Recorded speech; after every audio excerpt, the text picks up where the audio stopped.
The only way is the right way, I might say. Nobody doing it better, y'all some lightweights. Malik Wright, up all day and all night, pushing all the buttons up to something till it's alright. He looking at it from all sides and angles, got a stripes on his body like he played for the Bengals. Oh man, there's no one discussing it. They came, they stayed, they either did it or done it. Man, I love it, cause all they ever do is win. So kick back, relax, the TWSN.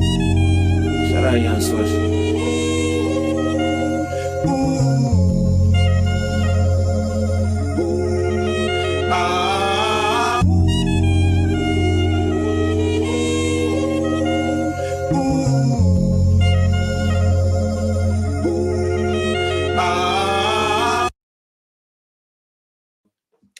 Thank you guys for joining us for another episode of State of the Jungle with Malik Wright, presented by the Right Way Sports Network. I'm your host, Malik Wright, joined by my co-host as always. We've got Evan, we've got Logan, we've got Daniel on the ones and twos, and we've got a jam-packed show. Before we jump into it, make sure you guys do us a favor.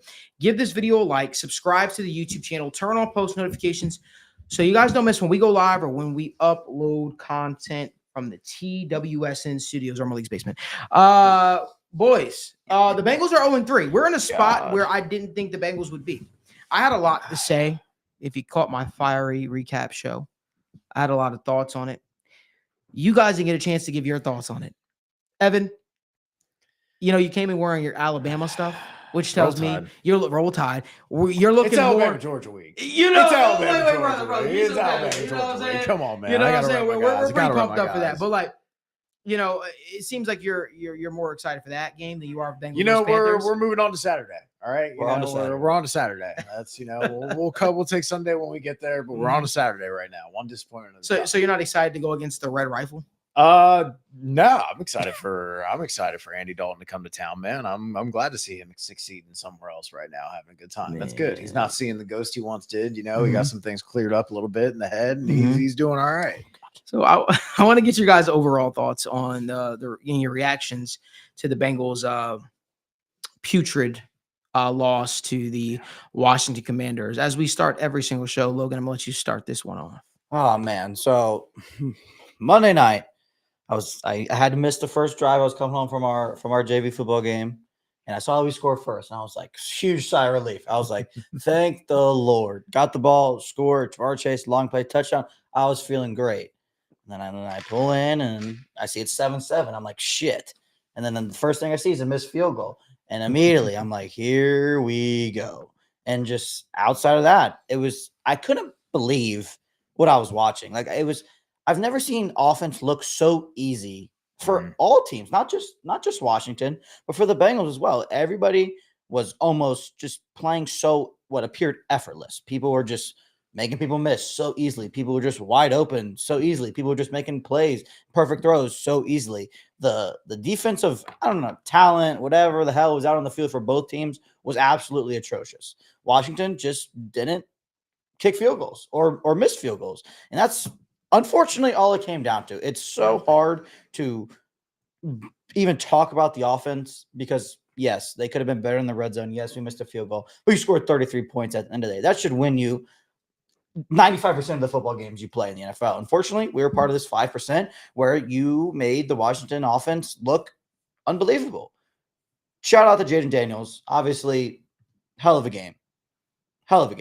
Everybody just produced on that end. I couldn't believe how easy it looked. I couldn't believe it. I just kept watching. I'm like, oh, nice. We're in third. We got him in 3rd and 7. We're good. And then somebody be wide open. I'm like, oh shit. All right, it's 4th down. We're good.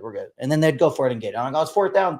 4 plays later. We're good. And then they get it again. And it's just everything that they wanted, they got time and time again. And it was really frustrating.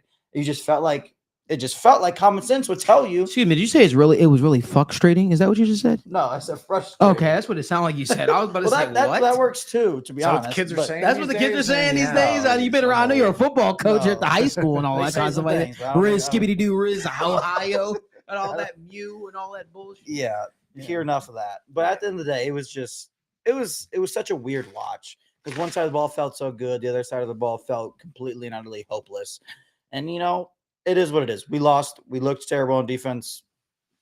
Fix it. That's about all it is at this point. You just got to fix it. Evan. I want to preface this and kind of our overall conversation that we're having, right? Because we want to be fair about this.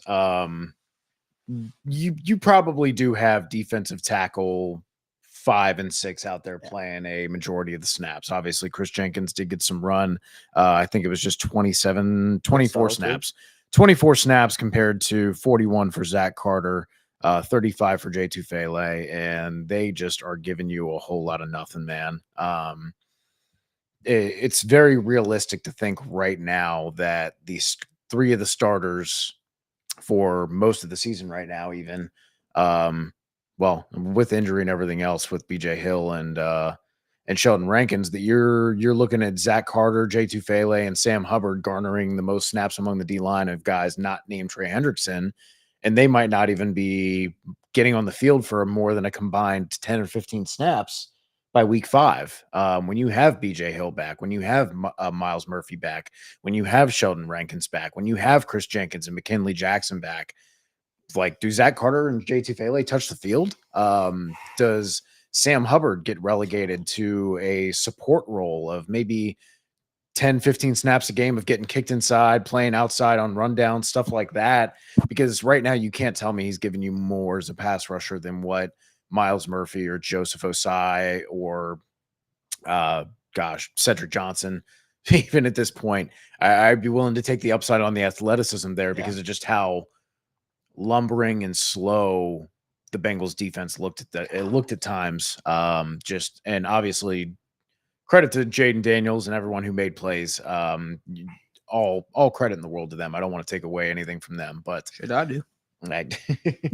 we'll let you get to your spot, but props to them for sure for making the plays that were there, especially that throw when he was getting smoked by Geno Stone to Terry McLaurin. That's fucking nails, dude. Good job. But yeah, tackling. What the hell, man? Like, you can't just take Trey Hendrickson. Your game plan can't be Trey Hendrickson has to get pressure by himself and wreck the entire game, or we're fucked. Like, yeah, obviously he played perfect throw on that what we just talked about with the blitz with Geno Stone. Things looked a little bit off timing on the defense there and didn't quite get the jump that they wanted. But that was just a perfect throw. And hey, if they're going to win that way, okay. But at least you're getting pressure that way. So you've got to probably a little bit sooner when you see how the game's unfolding. When you have, what were they, 5 of 9 on 3rd down, 3 of 3 on 4th down, when they're just moving the ball at will, when 4 out of their first 7 completions are 14 yards, 15 yards, 30 yards, 55 yards, you're getting beat. There's way too much time for people to be looking downfield. You're constantly giving up these 3rd and longs, 2nd and longs when you're getting gifted these false start penalties, when you're getting the 2nd down sacks, when you're putting them in the position to force that turnover on downs or that punt, that instance to where you can finally claw back victory, and you just can't do it. You constantly keep shooting yourself in the foot. It sucks, man. It fucking sucks. It's the same stuff that they did with the Patriots that you thought, okay, maybe they got it figured out. Things were better against Kansas City. I don't know that things were better against Kansas City. I think Cam Taylor-Britt made a great interception, and I think Trey Hendrickson wrecked the fucking game plan. Yeah. But every team, and the Commanders did that to the Bengals, looking at the game tape from before, going, oh, look, they got caught wide open in the end zone with Wanya Morris, right, in the end zone. We can probably do that when we really have a high leverage play and we need to do it. And guess what? You might see it again when they play Lamar Jackson. You might see it again when they play Jalen Hurts. And you have these mobile quarterbacks. Until you figure out how to stop it, teams are going to keep going back to this stuff. So they're going to look at the Bengals and say, hey, look at what they did to Trey Hendrickson. They wrecked Kansas City, and then they came in and the Commanders stopped them. How? Okay, they started putting tight ends on him. They started double teaming him. They started chipping him. They started accounting for him and making it, okay, Zach Carter beat us. J2 Fele beat us. Sam Hubbard beat us. And they couldn't. Jaden Daniels sat back there forever with such clean pockets. Against a bad O-line. Offense, sure, there were a couple miscues. You'd like to have a couple things back, but overall, I like a couple different play designs. One that stuck out to me was a small run for, I think, like 6 or 7 yards to the boundary side. But they had Eric All over by the sideline. They had him motion across, and his man follows him the whole way across. And then he tosses it. They snap it as he gets to the other end of the tackle. And then he jumps and blocks another guy who's the contained defender off the edge of the edge defender there. With that motion and with his block, you took two guys out of the direction of the run that you were going. That's just one easy way that we always talk about easy buttons, right? What can you do to make things easier for your offense to help get you more than just the second down runs or the 2-yard runs they used to get all the time, right? That's the stuff we're talking about. That motion changed the numbers so advantageously to you running in that direction that kind of stuff is what we're talking about. That's how you make things easy on yourself. The Jamar Chase motion from the gun next to him and the running back in that sidecar formation into the slot. And then they think he's getting ramped up off this. And now you have a man or zone tell for Joe Burrow. And now you know, hey, I'm going to go ahead and launch this down. And maybe there's even option in there too for Jamar Chase based on what they see, based on that tell. That was a good design. They used it twice, and they both times got like a good 6-8 yard reception off it with room to work after that because people are so worried about getting burned by Jamar. It sucks. Like you said, to see the offense kind of finally hit their stride, finally hit the rhythm, look so coherent, and for the defense to just look so utterly inept and just unable to find ways to create pressure, confuse Jaden Daniels, create opportunities for mistakes, force issues of communication. Like I would have loved to have seen more in that. And I think Lou will probably install more of that, knowing what he knows now. But yeah, you would have liked to have seen it a little bit sooner. Then maybe they would have had a chance at the win. You know, I think both of y'all made some great points, and you explained your thought process on the game so beautifully. I do want to say to Bengals fans, I would relax on coming out with the torch or saying fire Lou. That's just what I will say. You know, the Bengals are 23rd in spending on defense in the entire league. You know, there hasn't been a lot that has gone into, I would say massively upgrading the defense to the same level it has been the offense. You can only coach the players that are out there. Now, obviously, as the defense coordinator, you kind of get a lot of bad rap, but this isn't a guy that we say he can't do it. We've literally seen him do it. We've seen him have success when he has had above average talent in here. It's not his fault that the organization did not want to sign Jesse Bates back. Obviously, he was asking for a massive contract. It's not his fault that, DJ Reader, one of the best run stopping defensive tackles in the National Football League, probably one of the best out of 8 that are truly elite at that, is no longer here in Cincinnati. It is his job to coach. Okay. That's one thing I will say. I don't want that to be the same old tired message that has kind of gone down. I feels like we kind of go on, the offensive line, the defense, the slow starts or something. For me, I'm not looking at one game, looking at everything in totality. Now, don't get me wrong. This was one of the worst defensive performances we've seen from the Bengals under the Zac Taylor, Lou Anarumo era. That is what I will say. But I'm just slow to just say fire a guy that I've seen do it when he has had talent. You're asking a guy to put together a game plan and put with a makeshift defensive line when you have injuries on the defensive line, such as Myles Murphy, right? You got your 2 starting defensive tackles out in BJ Hill and Sheldon Rankins, and what you're asking right now is you're taking Lawrence Guy and you're taking Lawrence Guy, Zachary Carter, Jay Tufele, and you're asking those guys to answer the call, if you will. It's, for me, there's so much that has gone into the Bengals defensive line having the inept performances they have had. I'm not going to just say fire a guy that in large part has saved the offense in this team's ass in a lot of points throughout the process. We've even seen good defensive coordinators like Spags, right? We've seen Spags have bad talent on the defensive side, and the defense looks shaky at point in times. That being said, one thing I will say is there's no way in the world that, you realize your defensive line is getting zero pressure on a quarterback. They're taking, your best pass rusher, pure pass rusher out the game, and you're not sending blitzes. You're not doing things to speed that guy up. Jaden Daniels, when he was not blitzed, was 15 of 15. That's unacceptable. Those are things that just can't happen. Yeah. It is your responsibility to try to heat that guy up. It is your responsibility to utilize all the players that you have on the roster, right, to a degree. I don't know what's going on with the Jordan Battle situation. I've kind of stayed clear of checking on it, but I'm about to check in on it because to me, I just don't understand that, honestly. Me and Evan were kind of talking about it before the season, how we were thinking you were going to have a hard time keeping that guy off the field. Now that guy can barely see a snap. I understand the infatuation for Von Bell. I personally think he looks slow out there. I personally don't think that he's looked like the same Von Bell. I personally am seeing the reason why the Carolina Panthers cut him. Here's my problem with that Yeah. though, because the reasoning was always, oh well, it's going to fix the communication Right. issues. That was why they allowed Right. the Right. high explosive play rate. Right. Well, again, 4 of the first 7 completions were 14, 15, 33, and 55. God. The issue's not fixed. bad. Right. So like something's still inherently wrong. Right. If you're getting the slower, not quite the athlete Von Bell, and of course Jordan Battle could also be ascending and getting Right. better and better Right. with Right. more time. Right. That's where the frustrating. You know, part is. I'm just. You know what? I have a sneaky suspicion what have happened. Again, this is nobody told me this, but I have a sneaky suspicion, and I'm going to check in on this too. I have a funny feeling that it was basically told to Battle maybe that he wasn't going to be the starter this year, that they would go with Bell, and I have a feeling that maybe he didn't take it the best, and I think he may have found himself in Lou's doghouse. That's what I think happened. I'm going to check in on that. I really am, guys. I don't know if I'll have the answer for you this week or by the recap show, or maybe next week I will. But, you know, a part of me, just to be quite honest with you, I don't really say this.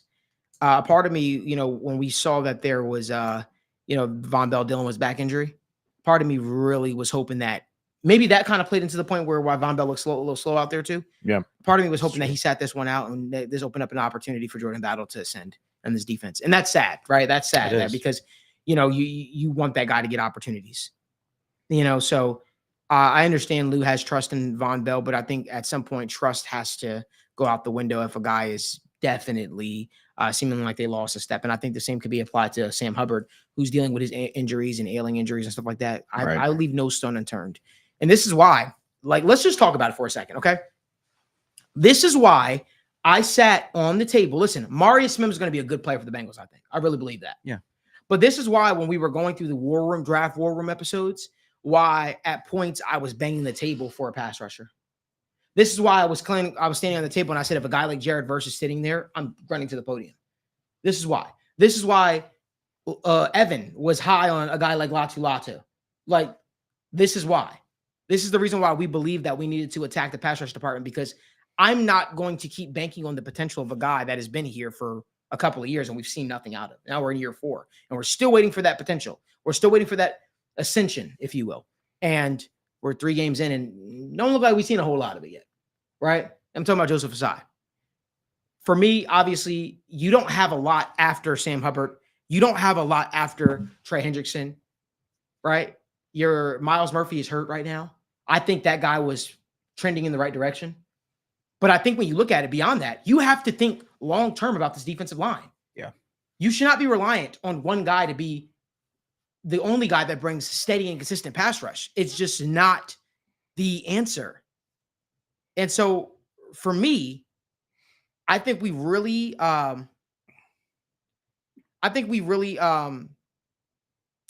need to look at this from the perspective that when the draft rolls around, free agency rolls around, maybe this team really should take a deeper look into addressing the defensive line.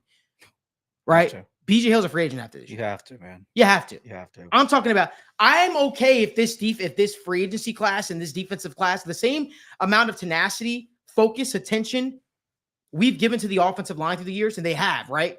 Mm-hmm. I want to see that on the defensive line. Yep. You have to.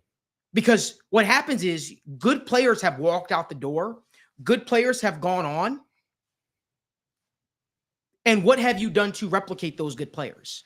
You replicate or replace those good players, or even get a guy in here that can sort of offset the loss a little bit. There was no world in which Sheldon Rankins was going to offset the loss of a guy like DJ Reader.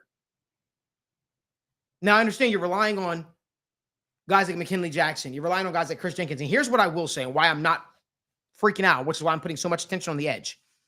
I think what I saw from Chris Jenkins was very positive, personally. Mm-hmm. I think there is cause to be hopeful. I don't know what McKinley Jackson is going to look like.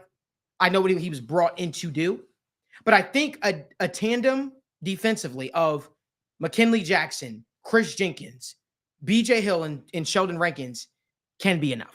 I think that can recreate or replicate, as they were trying to do, the Larry Okunjobi, BJ Hill. And that was said to me verbatim. I think that can do enough to replicate that. That being said, do me a favor. This offseason, leave no stone unturned. Get a true pass rusher in here. Forget the fact that you have Myles Murphy, because I still think Myles Murphy is going to be a good player for the Bengals. But what I'm looking at is Trey Hendrickson has one more year left on his deal after this. The Bengals' track record has not been, hey, we're the most eager to sign guys that are in their 30s, even though everything about Trey Hendrickson still says I'm still an elite pass rusher. You don't want to be faced with a situation in which, guess what? That guy is walking out the door, and you're now left with one pass rusher again in a Myles Murphy, even though he's under contract for another year. You don't want to find yourself in that situation. Leave no stone unturned. Let's get another pass rusher in here. Let's stop dilly-dallying around. Let's stop telling these guys that, hey, you know what? Guess what? We believe in the potential of a guy that has shown nothing through 3 years and then selling this bullshit to your fan base. Stop relying on guys that you draft in the 5th and 3rd round who have not panned out. Make some serious fucking effort. Bring guys in here that can truly make a difference in the pass rush department, and stop throwing up a Hail Mary and a prayer and finding yourself in bullshit situations. Please and thank you. Let's keep the conversation rolling. Let's talk about Zac Taylor and Joe Burrow. Zac Taylor and Joe Burrow, there was a lot made of their side talk that they had after the game. Zac did what he always does, the king of deflection, the king of coach speak. Do you guys think that Joe Burrow and Zac Taylor are on the same page? And I don't want the steady answer. Yes, of course they're on the same page. They're of course on the same page now, right? You know, the game happened Sunday. They talked things through, had the conversation. But let me better frame this question. And that's my stupidity for not. Do we think that maybe it's starting to get under this team's skin a little bit? Meaning I guess the personnel problems that I think that they have shown in the red zone, or maybe they're not always putting up the amount of points that maybe this offense feels like they should be doing. Because I'm being real with you. Sometimes it feels like Joe Burrow saves Zac Taylor's ass a lot of times. That's what it feels like to me. I don't think it's the other way around. That's just my thought process. I don't believe it's the other way around. I think Joe Burrow saved Zac Taylor ass. And I think 100% the only reason why Zac Taylor is still a head coach in the National Football League is because he has Joe Burrow at the quarterback position. Is because the Bengals drafted a guy like Jamar Chase the year after that. And he has 2 elite players on his offense that in a lot of ways have overcome inept coaching from the offensive side of things. I don't think there's a rhyme or reason. And I'm not trying to be a dick about it or say any. I just personally don't think that Zac Taylor is uplifting this team. I think he's a good culture guy. I think these guys like him, but I think at some point that shit wears off, and I think it gets old. And I think that a lot of people were praising him. A lot of people were excited about what he could do for this offense when he took over as the head coach. And then I think when they realized, holy shit, there's a reason why this guy got fired from UC. There's a reason why this guy's got fired as an interim offense coordinator in Miami. There's a reason why this guy was regulated to Rams quarterbacks coach. I know there were other teams that were interested in this guy as offensive coordinator, and I don't think he would have did good, a lot like his brother's not doing good in Jacksonville and Press Taylor. I really think that I think it's out on Zac Taylor. I think people know what he is at this point. Again, I like Zac Taylor. I know that's going to make people uncomfortable. There are people that are Zac Taylor's truthers and Zac Taylor stands, but I'm going to be honest with you. I don't think that.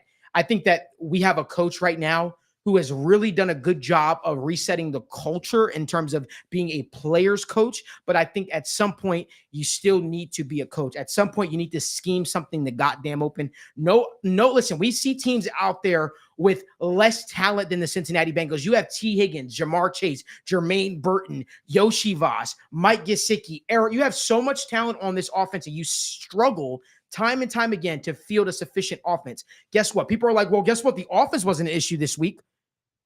You're damn right it shouldn't have been. They went up against the worst secondary in football. If they struggled to put up points against that team, then guess what? There would be real issues that I would have.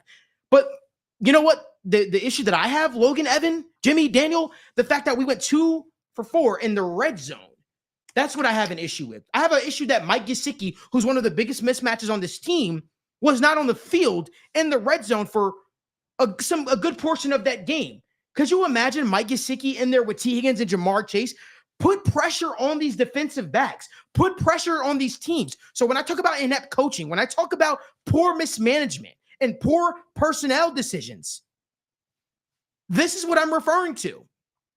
And you know what? I said it on the show, and I'll say it again. The biggest blessing that happened to the Bengals was also the biggest curse that happened to the Bengals. They made it to a Super Bowl with a makeshift offensive line, playing backyard football on the offensive side of things, and it made Mike Brown, the Blackburns, and company believe that we can win with Zac Taylor as head coach.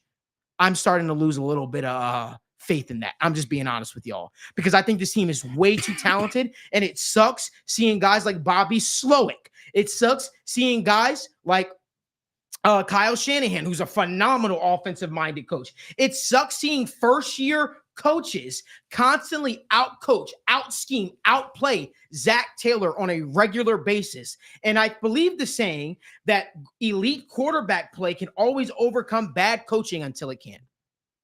Logan, what say you? I think at the end of the day, I think you said a lot of things very well. And the thing I kind of really wanted to just to emphasize is you talked about a lot about Zach's culture. And I think we all know things are kind of getting a little, we know he's not the best play caller and on the scheming side of things. We all know that he can improve there. I don't think anybody's ever sat up here and be like, well, yeah, that's what he's great at. Well, Logan, I'm sorry to cut you off, brother. Here's the issue with that.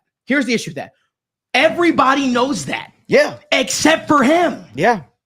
You said he can get better there. I don't think he can. No, I don't think he can either. It's year 6. He can't. And guess what? The guy, from my understanding, says it's off the table. It's non-negotiable. He has no interest in giving up play calling duty at all. That's the problem there. The thing that made Zac Taylor what people liked about him was it seemed like he understood what it took to get this team over the top. Well, I got news for you. Maybe it takes you giving up play calling to help this team. And I'm not saying Pitcher would do any better, because guess what? It is what it is at this point. You hired the guy. The guy's been with the organization longer than Zach. It is what it is. But the point that I'm trying to make is sometimes coaches have so much on their plate, right, that it's better for them to focus on actually managing the team than actually calling plays. He has never been a good play caller. Yeah. He's never been a good play caller, ever. Never. And I think that the issue for me is it's the unwillingness to step aside and let someone else potentially do the job, because guess what? If Zach's not careful, that's what's going to hold this team back. And ultimately, if they don't get their shit together, that's what's going to be the Achilles heel that gets him fired. Yeah. At the end of the day, the lack of self-awareness is, going to hold you back in life no matter what level of anything you are doing. If you can't take the time to sit and be like, oh shit, maybe I need to do this different or that different, you're going to struggle to be really successful with what you want to do. But the point I was getting at before was, yes, I think we all agree that Zach is a good culture guy. He's good at all that stuff. He's that nice guy, the coach speak, all this and all that. We know that's his strong suit. But we also know that that style is very risky, because at the end of the day, that stuff is good. But that stuff gets real annoying and real frustrating to the players, especially when you are no longer winning. When I'm losing games and we're trying to get out of the rut and you just got somebody patting you on the back, like, come on, like, we got this. Let's go. Let's get out there and work today. Yeah. Like, sometimes that shit just gets annoying. Oh, yeah. Like, you're tired of just somebody be like, okay, let's We heard Richard Sherman talk about it with Pete Carroll. Like, in those years when they were struggling, he was like, dude, the rah-rah shit gets old on you. Yeah. And I think that could be kind of just what's happening with everybody. Because yes, when you're winning, that stuff is great. We're good. Now you're losing. Everybody knows we're not good. We don't want to hear we're good. We want to hear, let's get your shit together. We're going to figure out what the hell's going wrong. Right. And we're going to fix it. It doesn't always need to be, we're okay. We'll get it. We'll figure it out. It needs to be. He doesn't know what else to say. Let's figure it the fuck out right now. He doesn't know what else to say. And he literally is a quarterback's coach, right? You know what a quarterback's coach does, guys? A quarterback's coach is there for emotional support and to pick the quarterback up on the sideline when things are going to shit. A quarterback's coach, what is he doing during the game days, right? And if you ask me, that's the position coach. That's the group he's had majority of his NFL tenure. He had it with the Dolphins before he was promoted to interim. He had it with the Rams before he became the Bengals head coach. So what I'm saying is, I don't think that he never earned his stripes to be a play caller in this league. He never did. He never had to. The guy got advanced, and I said it last year, and I was told to delete the video because it made other people look bad who worked for the team who I was associated with. But I'm going to say it. The guy got the job because of who his father-in-law was. That's why he's in the league. And guess what? Every step of the way and every time this guy got advanced in a position, he's failed at it. And guess what? I'm not going to be the guy that says fire Zac Taylor. That's not what I'm saying. But you have to put your pride and ego aside for the betterment of your football team. And that's just what it is. And if you can't do that, that makes you a bad leader. Yes. You can't look at the group of men struggling in front of you and not realize that maybe I need to make the change. That is a massive, massive, massive, massive issue. Mm-hmm.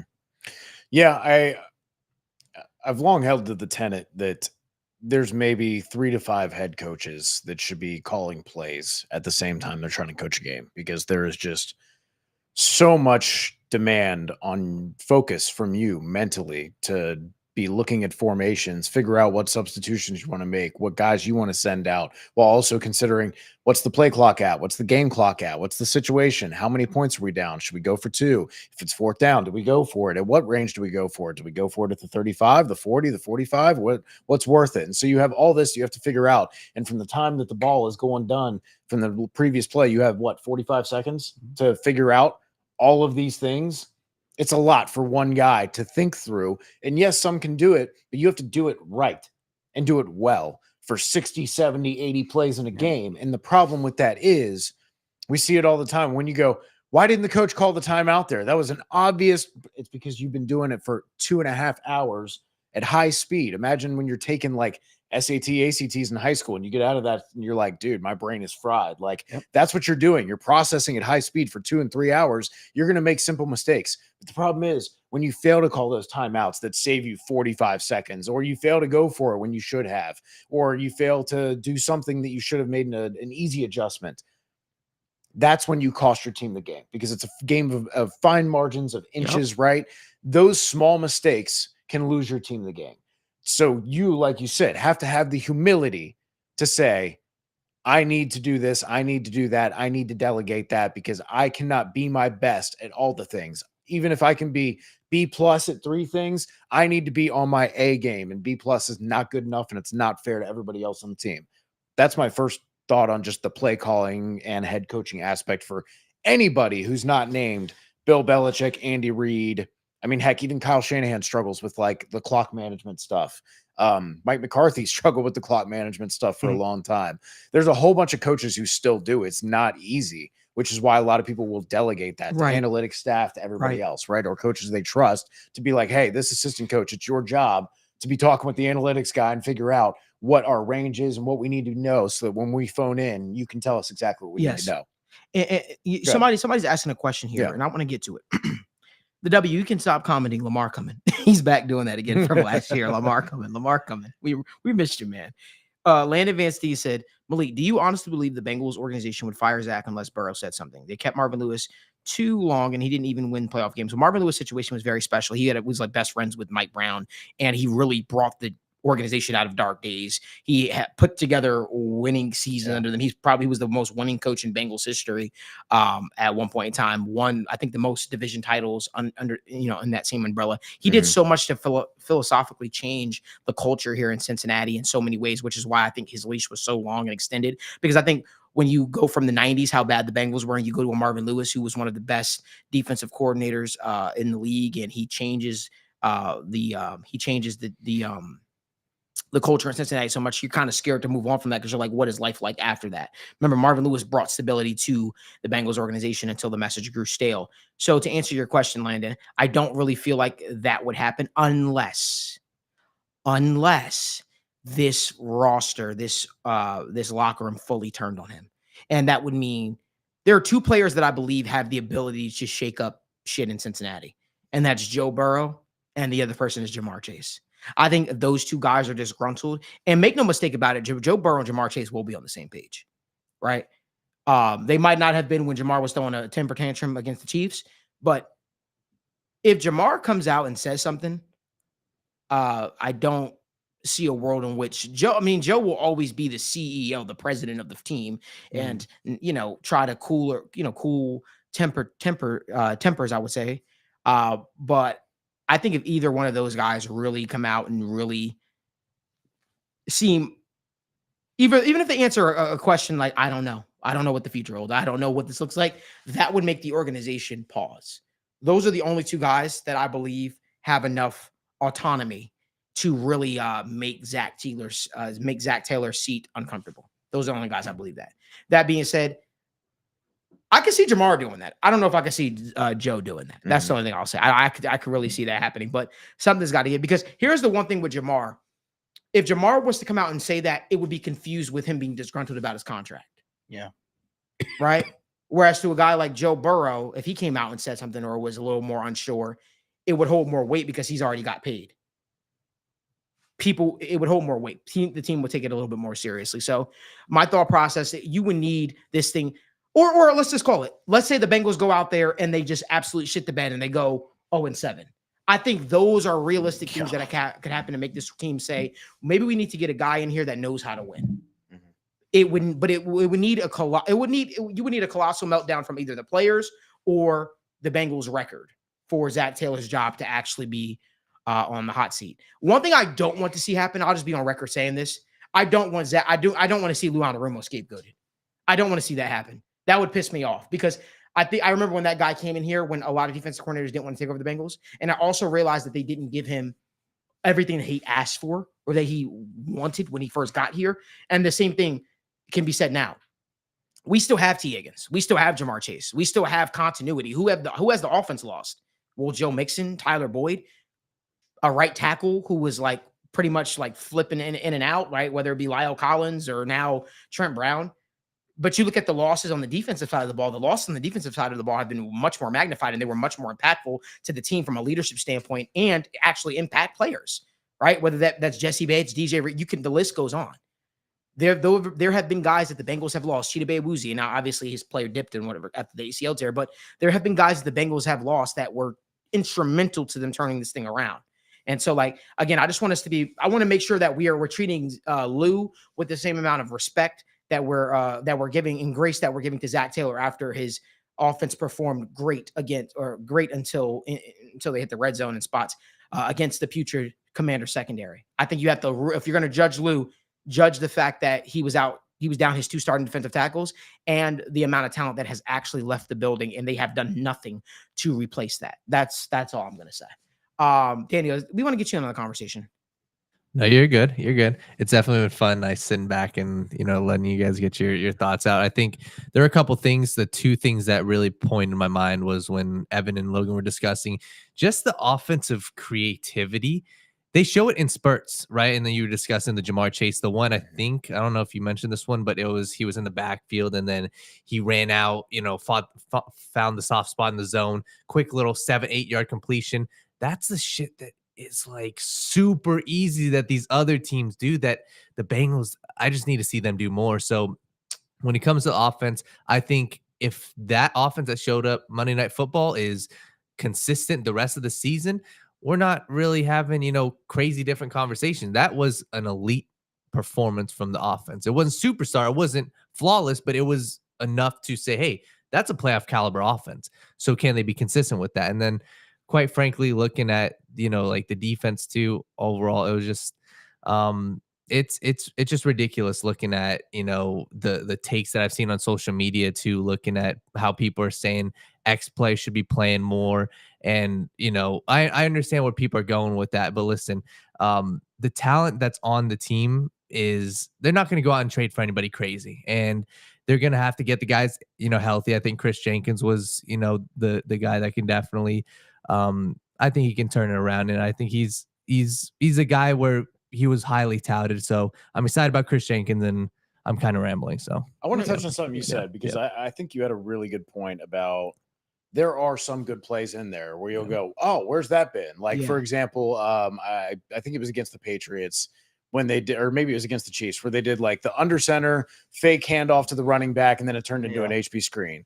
Like I talked about the Eric All moving across formation to make it run to the left easier, right? Because you're loading defenders to the opposite side. We talked about the Jamar Chase flexing him out into the slot. There's occasionally these plays, but guys, if it was so easy to be a good play caller that you just look around the league and pick good plays, it would be super easy to do, right? Mm-hmm. Everybody would be good offensive coordinators, or at least there'd be a lot more good ones. It's a lot about sequencing, dressing them up to look like each other, calling them at the right time, the perfect timing when people are expecting one thing or another.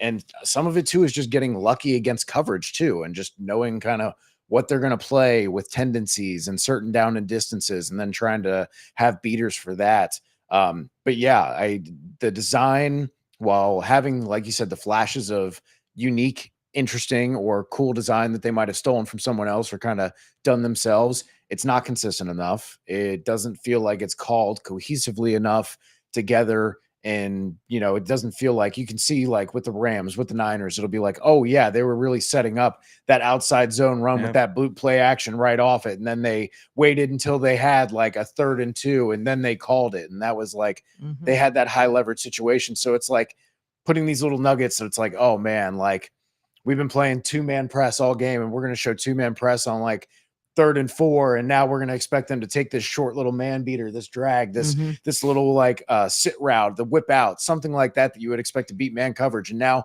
boom, picture changes. And now we're in cover 3 and we're dropping and we're moving out. And it's like when you look at teams, again, it's I'm talking about creativity in general, but like there's so many different ways you can change the picture. You can change the math and calling things in sequence, changing the picture in crucial points after people get covered.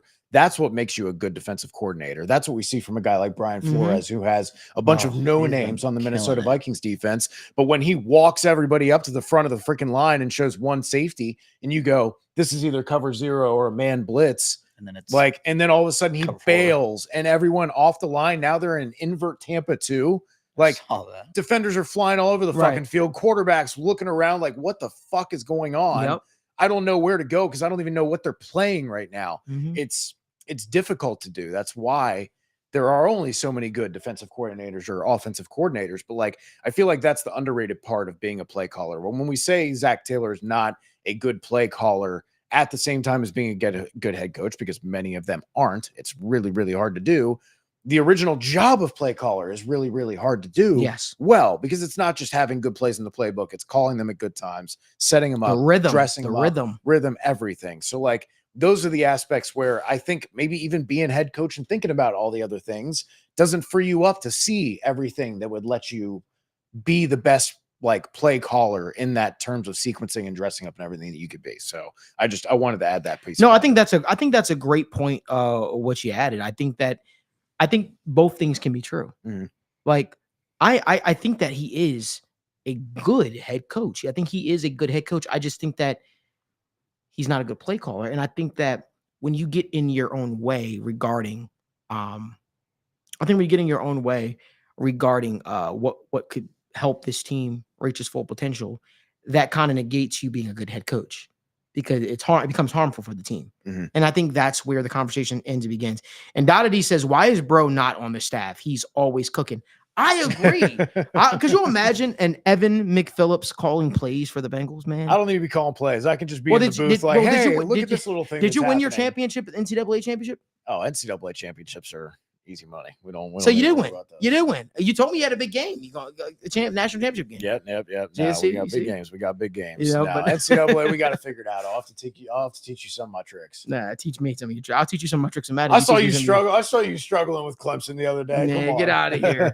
That's just the controls. But no, make sure you guys do us a favor. Give this video a like, subscribe to the channel, and turn on post notifications so you guys don't miss when we go live or upload content. Let's get to the Bengals versus Panthers preview. The Bengals take on the Carolina Panthers this weekend, and they face their old pal, old friend, long-term quarterback in Cincinnati, long-time quarterback here in Cincinnati, the Red Rifle, Andy Dalton. Andy Dalton looked amazing last week, and he gets an opportunity to hand Zac Taylor and his replacement in Joe Burrow another loss. He gets an opportunity to make the Bengals go 0-4. He gets a little bit of revenge here.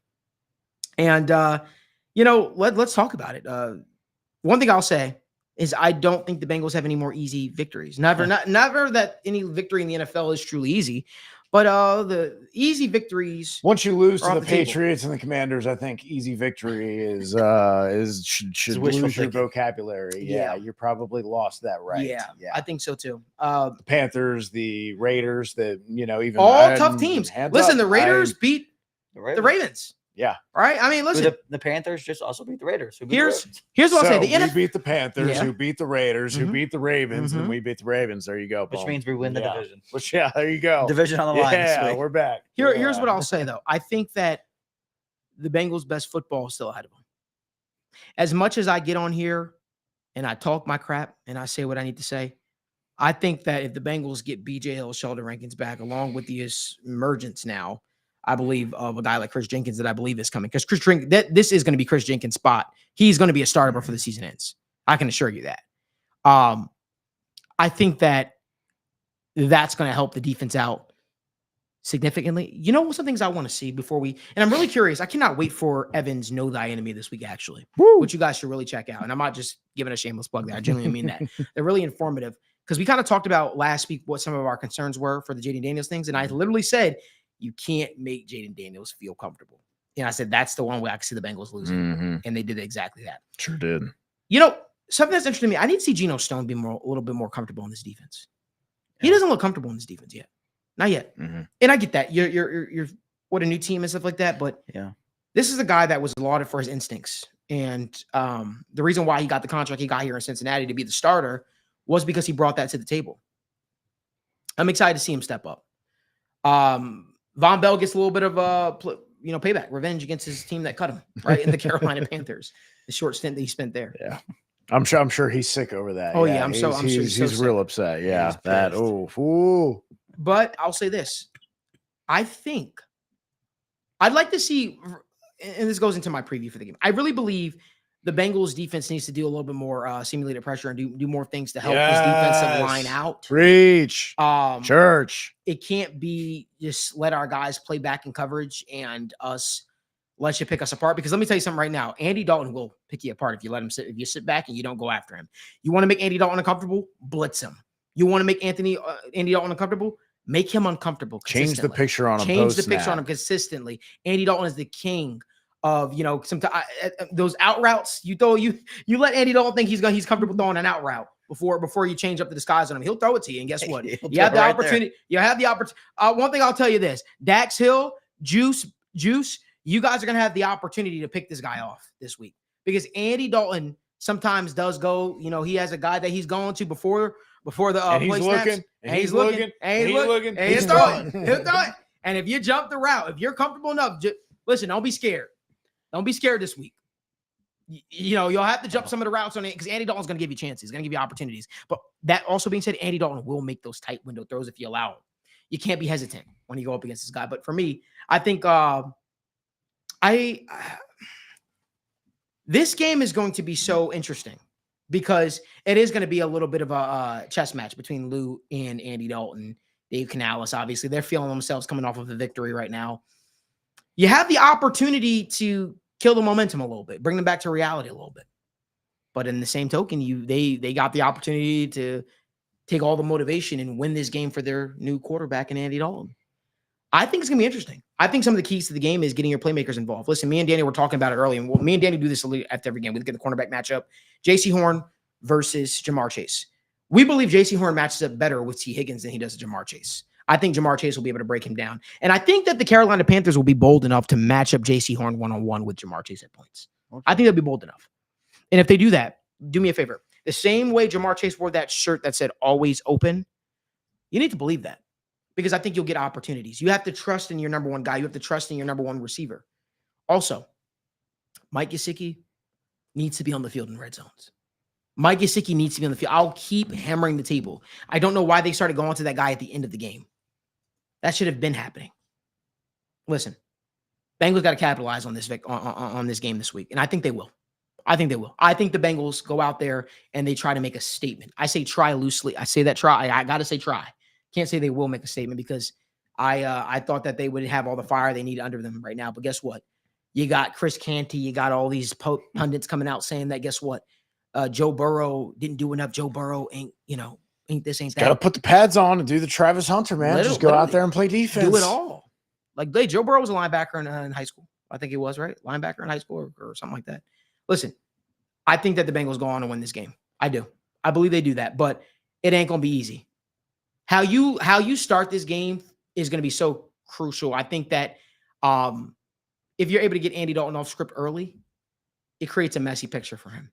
But if you let him sit back there and get confidence, Andy's guy, he gets confident as the game goes on, like any quarterback, but we could really attest to it because he was Cincinnati's quarterback for so many years. Get him uncomfortable early. Change the script on him early. That's my thoughts. Logan, what's you? Yeah, I think the thing with the Panthers, it's kind of not that I was necessarily super high on them in the offseason, but this offensive line is awesome. Mm-hmm.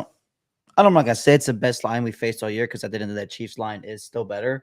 But the Chiefs have some holes at tackles. The Carolina Panthers don't really have too many glaring holes on up front. That is a spectacular group. And Evan will get into it with his, with his Know Thy Enemy as well. It is a phenomenal group. They are very good. It's again might be the best unit they faced all year. If we can't get pressure against the Commanders and New England, it's like you have to do something. Right. You have got to do something to get to the quarterback or just utterly confuse the hell out of him. You just have to. And right now, they're not doing any of that. And again, you're facing an awesome offensive line. That is why they invested in it. Thankfully, sucks for him. Damian Lewis is probably going to be out, which is a huge advantage for us. Adam Thielen also out. So they're dealing with some injuries. So maybe they're going to deal with some adjusting as well. But at the end of the day, again, no easy wins for the Bengals anymore. We got to get out of that mindset now. And it's hard. It's the Panthers. They were the laughingstock of the league for so long. They just put up 33 points as well. The same amount of points that the Bengals just put up. And they looked good. They did everything well. They're starting to find the groove. They're relying on that offensive line, the run and play action. They're doing everything super well. And in that one star with Andy Dalton. Obviously, their defense, again, isn't great. The Bengals offensively should be able to do whatever we want, but that's what we expect week in and week out, no matter who the hell we're playing. We expect our offense to put up points majority of the time that they go out there. And if that's – hopefully we never have to talk about that being an issue because then we will be in massive trouble. Right. But it's all about – it's going to be on the defense right now. You got to get to the quarterback. You got to stop the run. If we continue not to be able to do either of those things, we can't expect to win football games. You just can't expect to win football games when you can't stop the run. So you have to allocate more bodies to stop the run, which makes throwing the ball so much easier. And you got to make playing quarterback hard for opposing quarterbacks. And right now, it's easy to play quarterback against the Cincinnati Bengals. It's so easy. That has to change this week. Can I ask you a question? Yep. So you're a coach. Yep. I like what you said. Allegedly. I've never seen it. I have. Okay. Look at that. I have. All right. I have. And he's a fiery one on the sideline. Listen, cut all that bullshit out for a second. This is your team right now. Fuck Zac Taylor for a second. This is your team right now. Logan Fulmer, you're the head coach of the Bengals. Let me hear your pep talk, the beginning of the game to this team, right? Let me hear it right now. You're a football coach. You're literally the head coach at Scott for the what freshman JV team. Yeah. Listen, I want to hear your pep talk. How are you getting this team fired up, ready to go against the Carolina Panthers and former quarterback Andy Dalton? Let me hear it. Well, to be honest with you, you're not gonna like it, but I don't do a whole lot of yelling before the games. I just don't. I yell a lot. In so you're practice. Zac Taylor, basically. Well, no, I shouldn't need to motivate you to play football game. At the end of the day, that's what we're doing throughout the week. Well, let me hear. What is your message then to your team? Let me hear it. Pre-game. My message to the team against if we're playing a team like the Carolina Panthers we're probably pretty familiar with, not necessarily a divisional team, but a team you're very familiar with. It's going to mean something. It's going to mean something for them people over there. They're going to want a little bit more than you do. They're going to come out here. They're going to try to continue to make a statement. When teams continue to try to make a statement, they're going to come shoot at you early. And if you're not ready for it, you're going to be down. You're going to be knocked down. How are you going to get up? What are you going to do to retaliate? What are you going to do to answer the shot that they take? And if you're going to continue to not answer or not be ready for anything that they're going to throw at you, you're going to continue to fall more and more and more and more behind. If you're not going to come out of the start and just be ready for anything that they're going to throw at you, you are immediately putting yourself in a massive hole.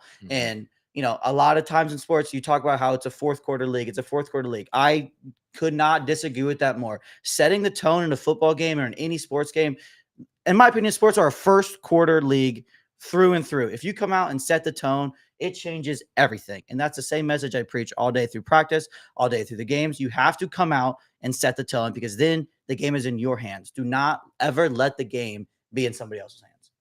That's kind of my message. Very good job. Very good job. Very good job. Very good job. Thank you. All right. We'll give you a 10-day contract. I try not to yell. I'm not much of a yeller. Oh man, I'm not much. I'll get out there. I've done it I'll a few say something times, now. but it takes a lot for me to really yell. Ed, without getting off too many nuggets before you do Know Thy Enemy, what are your thoughts? Like Logan said, man, interior of that offensive line for the Panthers is good, man. They all have pass block grades over 80, so they're not in these slouches over there. Crazy. And they are above average or average at least at every spot on the O line. So you're not going to find a lot of weak points there that you can necessarily target and exploit the way sometimes you're able to in the NFL right now. Chuba Hubbard, quietly, despite their lack of success the first 2 weeks with Bryce Young and people being able to really kind of load the box on them, still top 10 in PFF rushing grade and yards per attempt, and had a lot more room to run last season. I think last week, I also getting more involved as a receiver with Andy Dalton. We know he liked checking down to Gio Bernard a lot. Seeing a little bit of that with Chuba Hubbard as well. So he's definitely a weapon that you can't really sleep on. We know plenty about Deontay Johnson coming from the Steelers and how good he can be. Xavier Legette is going to get some run now, man. The rookie out of South Carolina, that Adam Thielen's. Yeah, so that's really interesting. It'll be, I think, his first game where he's getting the full run of action. I know he got a couple targets, I think, last week, but that was it. D-line, somewhere you can start attacking a little bit. That's when I think about where the Bengals can find those easy yards, where they can try and take some of the pressure off them. It's the interior of the Panthers line. Mm-hmm. There's not a single guy who is a high-end run defender. Ashawn Robinson, as much as I love him, Roll Tide, he's been around for quite a few years now, and he's not been a consistent pass rusher and has kind of had his ups and downs as a run defender as well. Sometimes being really, really good, other times kind of struggling a little bit. But outside of Jadeveon Clowney, like everyone there, PFF ranks the Panthers as a 25th overall run defense graded team. You've got guys like JC Horn who have 30% missed tackle rate. As much as you hate all the missed tackles for the Bengals, they're not touching 30% missed tackle rate. So I think if you're the Bengals, you got to try and get Zach Moss, Chase Brown on some of these outside runs toward JC Horn's side, make him tackle in space, make him tackle Jamar Chase in space on some of these little screens, these burners, these jet sweeps, whatever you've got, how to get him the ball and put him in conflict. Because on the opposite side, you've got Mike Jackson, who has 19 tackles and no missed tackles. He had, I think, 10 last week. Yeah. On top of being targeted 18 times. I don't know what that was about. The Raiders really thought they had something there, I guess. I don't know. But yeah, I definitely look at that. And then I also look at their safety room. Their safety room is really bad, really bad. They have Xavier Woods and Jordan Fuller, who Bengals fans might be familiar from the Nick Scott era of looking around at like maybe some guys that you could look at. He's the Panthers. Even Geno Stone, Xavier Woods and Jordan Fuller. I don't know if Nick Scott is. I don't know. Maybe he's not. He didn't make the team. But Jordan Fuller, just to let you guys know, 39.3 coverage grade on this season, ranks last among 63 safeties. So the deep ball, it's open already. Ladies love the long ball, right? That's what they say. So go ahead, Joe, Jamar, let it loose. Wow. Okay. Damn. I'm over here looking at my notes, and that's the next thing I hear is the ladies love the. Yeah, I can't say that. I can't say that. Well, I can say that. It is on the TWS network. I was going to say, come on, Malik. We'll get you a little bamboo. Listen, man. Now, listen. You know when the demon come in the party, Pop Smoke voice. But listen, here's what I'll say as I'm a coach, put on my coach hat. Listen, we came into the season with a lot of hype. People talking about Super Bowls, and people are talking about how this team is going to go here. People already booking their trip to NOLA. I get all that. But the fact is the fact. Men lie, women lie, numbers don't. The numbers say we're 0-3, right? And there is no time to throw a pity party. There's no time to feel sorry for ourselves. So we have to look at every single game going forward as a playoff game. We have to look at every single game going forward as a must win. The time for talk is over. There's no more shit talking teams saying that you're a college style offense or you can only run straight line speed. Nothing else matters outside of what happens in these four walls. So, again, at the end of the day, it's time to put up or shut up. It's time to see who won it most, You could talk about contracts. You could talk about standing in the league. You could talk about stats. None of that shit matters. The only thing that matters is what happens on Sunday or Monday or Thursday, whenever we play. We have to take it one game at a time. No other team matters right now outside of the Carolina Panthers. Don't look ahead. I don't care about the Ravens. I'm not looking ahead to the Giants. Let's take care of business at home. And it goes back to what we always said, or what I said in the offseason. Cut your own grass before you think about cutting your neighbor's grass. Because guess what? That's how you found yourself in this position. People talk on paper about how good the Bengals are. Who gives a damn about what's on paper now? Because on paper, you haven't won anything. You haven't won jack crap. So on paper, it says you aren't better than the Carolina Panthers right now. If we're going by what's on paper, Bengals would be undefeated. So as for that point, who gives a crap what it says, quote unquote, on paper? Who cares about what the odds say of us making the playoffs? Who cares about any of that? It's time to put up or shut up. And this week, nothing else matters outside of the Carolina Panthers. So let's take care of business. Let's do it the correct way. That's my message to the team if I'm Zac Taylor. That's my message to the team if I'm Zac Taylor. I ain't got too much more to say outside of that. I don't care about people saying this or people saying that or what this pundit says or what that pundit. Who gives a damn? Punch this team in the mouth and go out there and win a goddamn football game. Let the rest take care of itself. Daniel, what are your thoughts? My thoughts on the ball game or my thoughts on you guys' speeches? I just mean the ball game in general. Listen, I think that you guys, honestly, your sentiment is right. And I think that's what the team needs to do. They need to not care about what happened the past 3 weeks and just remind themselves, who are they? Who are the Cincinnati Bengals? And to be honest with you, I think that if this team shows up and they just have to be urgency, have a sense of urgency about them. And I think that that's what it really comes down to. This offense looked great last week. And to be honest with you, Evan, you brought up some great points. I saw the same thing. I saw the Chargers dominate this Carolina Panthers team. J.K. Dobbins dominated them. This rushing, the Chargers offensive line dominated them. And you look at the linebackers, Josie Jewell, safeties, meh. Like, you are going to have so much opportunities to succeed. The only way you really fail to win this game is if you are the one getting punched in the mouth. And I hate to say it, but I really do think that this comes down to motivation. I really do think that this comes down to a sense of urgency. And you look at the Bengals defense, one thing that we did touch on, especially even in the post-game show, was this team is very reliant on turnovers, right? They are a bend but don't break and force turnovers. And when they force turnovers, it's good. So if I'm looking at what to expect, I think this team is going to look and play the same style style of football that they always play. And they're going to try to force turnovers. And to be honest, I think that this is the week that it really happens. I think they do go out and force turnovers. And to be honest, if you look at that Commanders game, if they force one turnover, that's the Bengals game.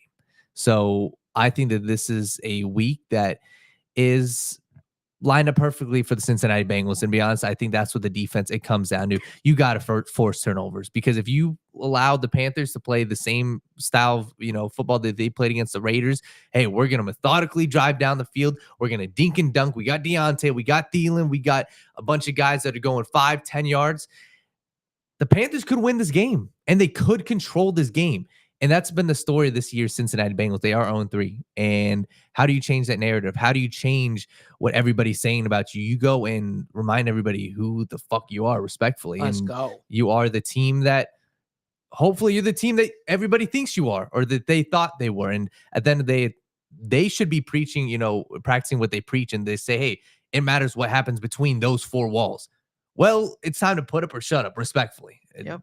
And this is the week that you guys got to go out and show that they're the hungry ones. And to be honest, I think that this is the turning point, because if you go 0-4, if you lose to this Panthers team, it gets spooky real quick. And 0-4 is that's a terrible place to be. So be the team that has the urgency, and I feel like we'll know very quickly what type of game this is going to be. I agree. And people saying Daniel got zoomed up this week. Yeah. Some dude somebody commented last Honestly, week. he looks with both his hands on the mic and his hair all zoomed in. He looks like an early 2000s like alt emo singer. I hate my mom. I hate my do some like Girls Like Boys, some Fall Out Boy. I do like Fall Out Boy. I'm not gonna lie. Yeah, they love you here, Daniel. Everybody's happy that you're back. No, I appreciate it. Let's get to some questions. Before we do, make sure you guys give this video a like, subscribe to the YouTube channel, and turn on post notifications. We have close to 200 people watching, only 43 likes.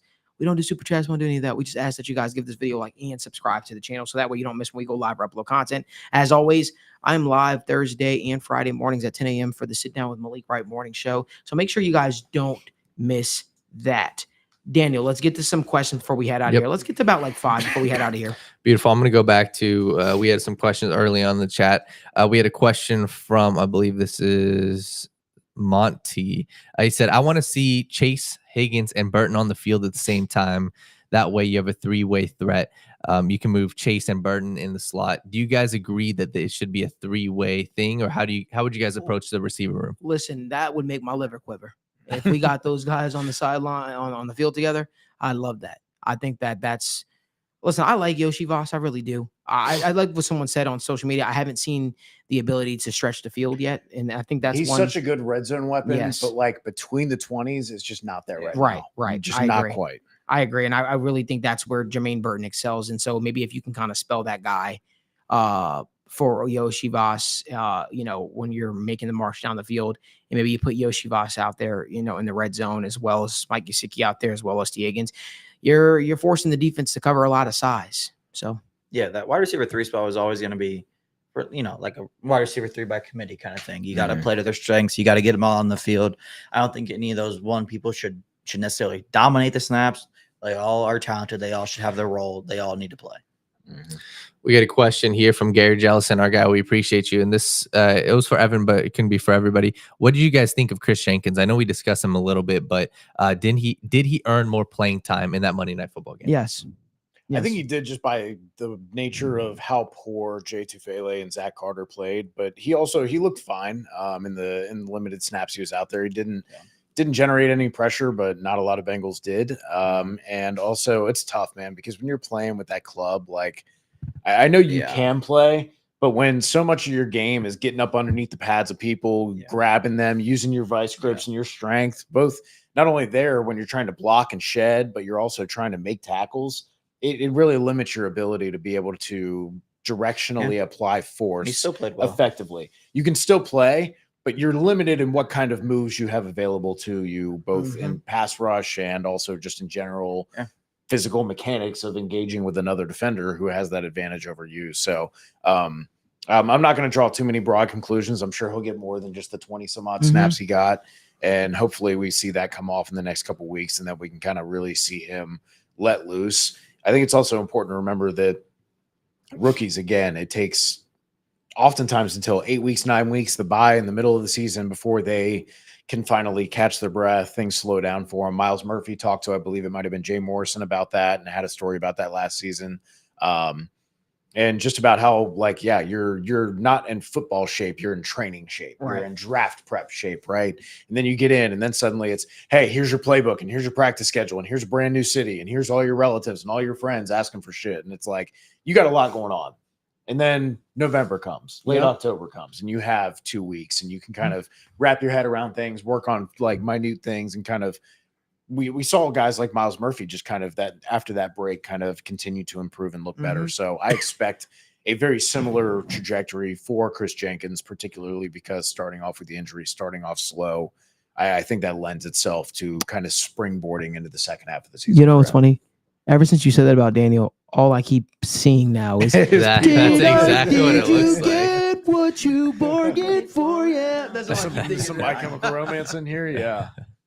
Oh my God, I'm sorry, Daniel. No, you're good. Let's get to 3 more questions. All right, we got one from Landon. I'm trying to figure out. I think I know what he means. He says, Malik, what do you have to say to the fans that say sell the team? In my opinion, they won't. And if they do, they would they move out of the city as Cincy? Man, I don't think this team is ever selling until they get a ring. I don't think that's even going to be considered until they get a ring. But I think that they have a vision that they want to fulfill for the late great Paul Brown, founder of the Bengals. And I think selling the team is not an option until maybe they accomplish that. So I don't think that's realistic at all. So, and even when you go through a selling of a team, quote unquote, that doesn't always mean the best thing. Look at Dave Tepper with the Panthers. Yeah. He set fire to the rain over there. So that's just my thoughts. Question from Randy Hollingsworth. He says, what does the team see in Zach Carter? And overall, what do you guys see in Zach Carter? I think they see somebody who can play defensive tackle. right now, crazy. Right now, that's their option. And in the words of my friend, they're looking at him like this, though, really, really hard, squinting as possible. Yeah, as much as possible.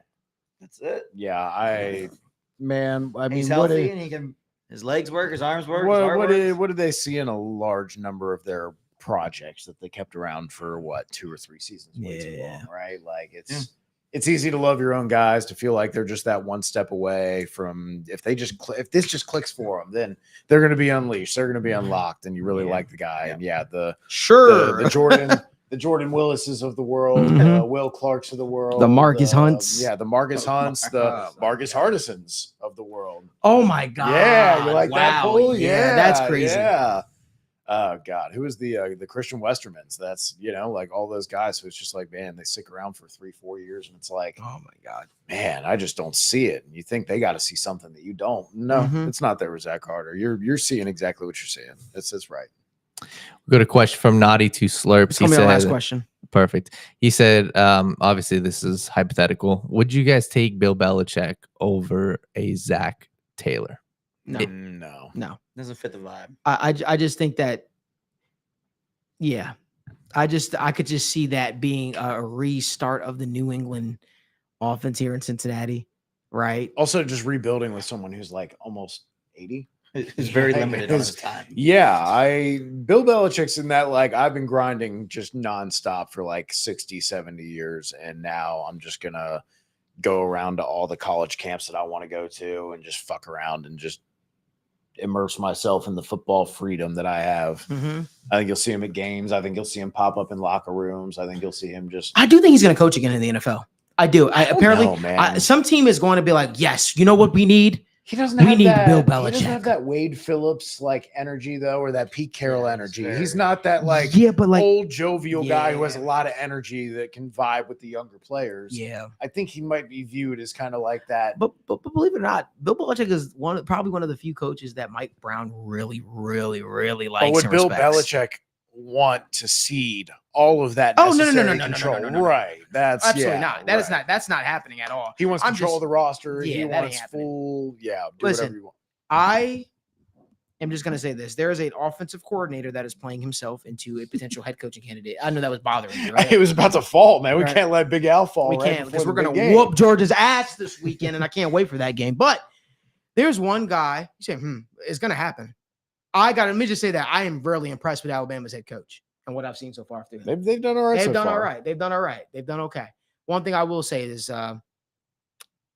there's been an offensive coordinator in football in the NFL that I will say is a party animal, but he has really impressed me this season.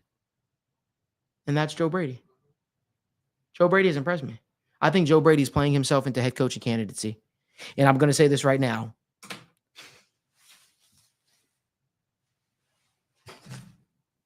That's it. That's all I'm going to say.